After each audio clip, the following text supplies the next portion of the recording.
It's Sunday, the 15th of January, it's windy as hell, the fire danger is high, and I'm cycling towards a bushfire. Let's go!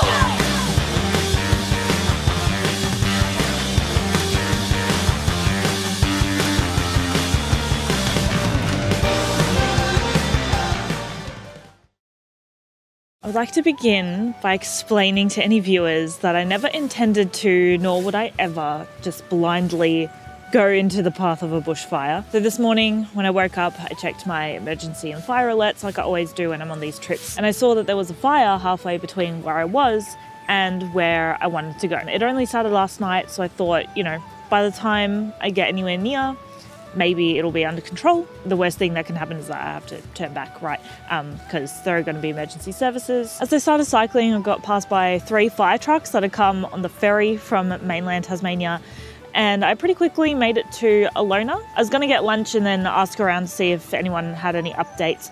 But as I arrived, a police officer actually came to talk to me and was like, hey, don't go any further south. We do not have this bushfire under control. If they still don't have it under control, I don't know when it will be. So I guess I'm not going to see any of the national park of Bruny Island, at least this time. From Alonnah, I came back and made sure to stop at the bread fridge. I got some Chucky Anzac biscuits. Those biscuits were good.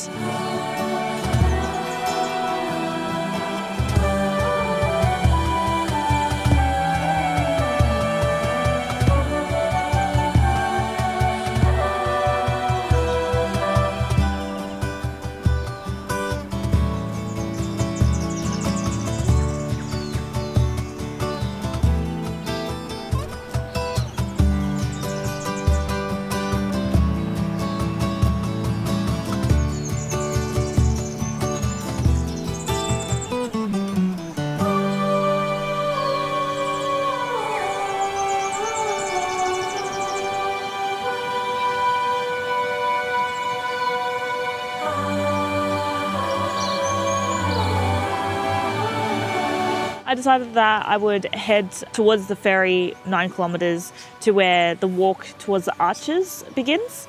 And so I did that, and actually I managed to do most of it on my bicycle. It's very sandy in some areas, but my bike managed it fine until there was like a bit of a hill. It looked a bit too steep for my bike, so I left it there.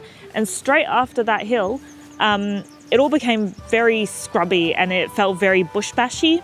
And if I had known that, I definitely would have worn long pants, but my legs felt very scratched afterwards. I didn't even go all the way to see the arches because I kind of didn't want to be walking through bushes any more than I had to.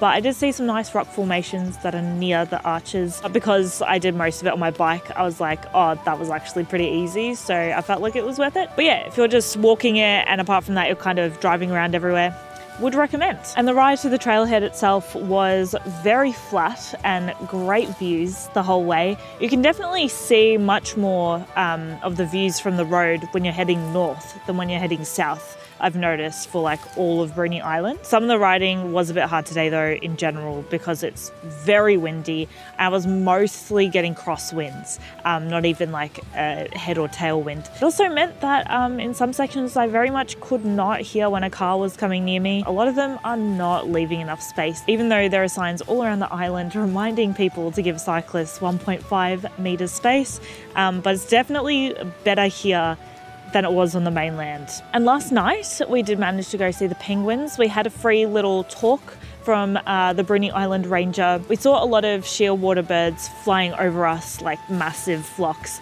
So that was pretty cool. Apart from that, we only really saw one penguin and it was kind of standing still and a bit not super interesting.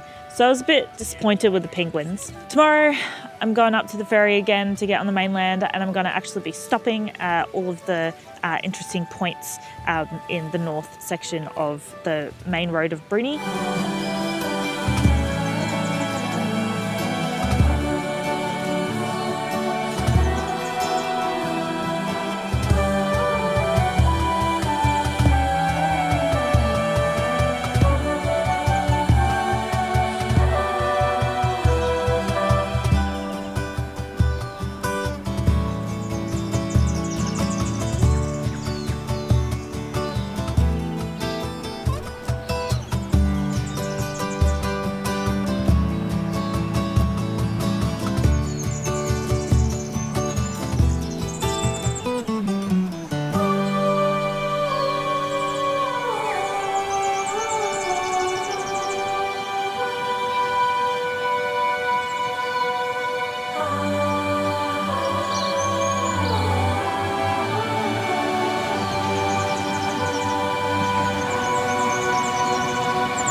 ride back to the ferry was quite nice actually. I was just getting a little bit over being passed very close by cars. You know, I wish there was some sort of shoulder. I stopped at Bruny Island Honey to sample some honeys. I got a little bit of leatherwood honey for myself for my rest day, and I got a shortbread that was made with leatherwood honey as well that was in the shape of Tasmania, really cute.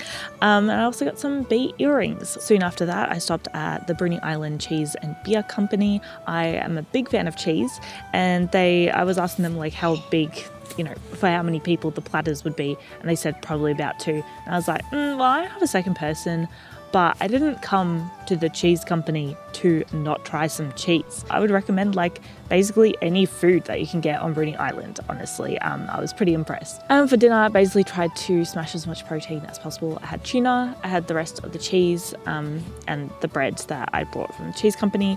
I had a bunch of nuts and also a protein bar. On the next day, I cycled from Snug through Kingston to the Lee once again, because I really like this spot, so I thought it'd be nice to have a rest day here. The last 1.6 kilometers is a big hill. I did not realize just how steep it was when I was going down it a few days before, and it was quite a workout just pushing my bike up, and it was 30 degrees that day, which is why I wanted to get in as early as possible to do some washing and have it dry. Maybe about 2/3 of the way up the hill, I definitely felt like I regretted my decision, but yeah, I was already this far in, so I was like, you know what, I'm just gonna make it up. Yeah, for my rest day, I mostly just like planned what I was going to do for the rest of the trip because I didn't have anything booked and I wasn't sure what I was doing after Bruny Island. And I'm pretty much going to have almost another rest day today anyway, because I'm just going 6Ks, half of which is downhill into Kingston. But I'm super excited about Bruny Island, and I will be pronouncing it correctly from now on.